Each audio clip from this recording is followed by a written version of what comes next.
Syeda Ralun, anggota polisi wanita Polresta Manado, Sulawesi Utara, Bribtu Kristi yang masuk daftar pencarian orang atau DPO telah ditangkap di sebuah hotel di kawasan Kemang, Jakarta Selatan.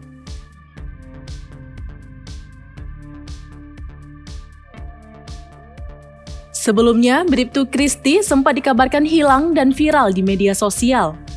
Faktanya, wanita bernama lengkap Kristi Triwahyuni Cantika Sugiarto ini menjadi DPO Polresta Manado yang dikeluarkan pada tanggal 31 Januari 2022 karena desersi.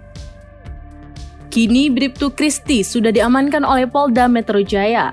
Penangkapan tersebut dibenarkan Kabid Humas Polda Metro Jaya, Kombes Pol Endra Zulpan, ketika dihubungi tribunnews.com pada Rabu 9 Februari 2022.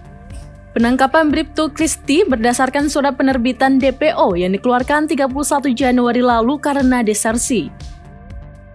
Zulpan mengatakan Bribtu Kristi dibawa ke Propam Polda Metro Jaya sebelum diterbangkan ke Manado.